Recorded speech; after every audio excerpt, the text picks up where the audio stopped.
ځایي سرچینې وایي چې د پاکستان پوځ او اسلامي امارت ځواکونو ترمنځ د خوستل شورو پکتیا ډنډ پټان ولسوالۍ کې د وروستیو جګړو پر مهال 14 پاکستاني پوځیان وژل شوي دي او دغې غاړې ته په یوه کور د هاوان د مرمۍ د لګېدو په پیښه کې 3 تنه عام کسان شهیدان شوي دي. په افغانستان کې واکمنو طالبانو او پاکستان تر اوسه پورې د نښتو په اړه په رسمي ډول څه نه دي ویلي.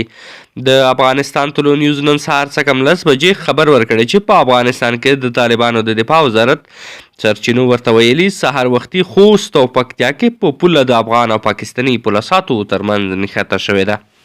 خبر کې پاکستان او افغان لوري ته د مرګ ژوبلو او وختو دعوا هم شوې. ویل شوي چې د پاکستان د لوري د پکتیا په ډنډ پټان ولسوالۍ کې مرمۍ ویشتل شوې ده. په ټولنیزو رسنیو کې د افغانستان او پاکستان ترمنځ د کورمې او شمالي وزیرستان په پوله د نښتو خبر ورکړل شوی دی.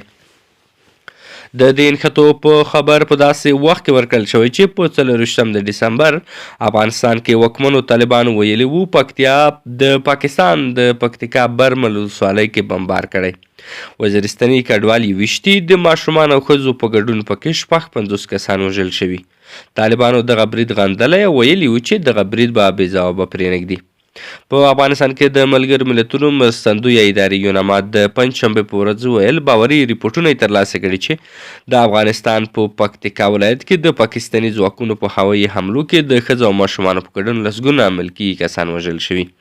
یوناما په سوشل میډیا خپور کړي بیان کې ویلي نړیوال قوانین پوځي ځواکونه اړ باسي چې د عملیاتو پر مهال د نظامي او مسلکي کسانو د توپیر ترڅنګ باید د اړتیا وړ مخنیوي اقداماتو څخه کار واخلي ترڅو ملکي کسانو ته زیان ونه رسیږي.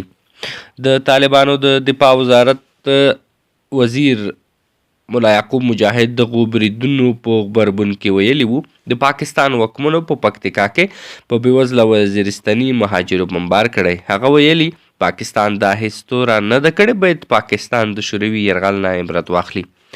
تر اوسه پورې نه د پاکستان حکومت وزیر اعظم د بهرنیو چارو وزارت او پوسټ په رسمي توګه منلي چې پاکستان په افغانستان کې دننه هوایي بریدونه کړي.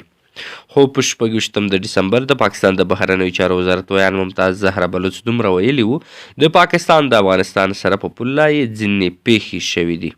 نور یې څه نه ویلي.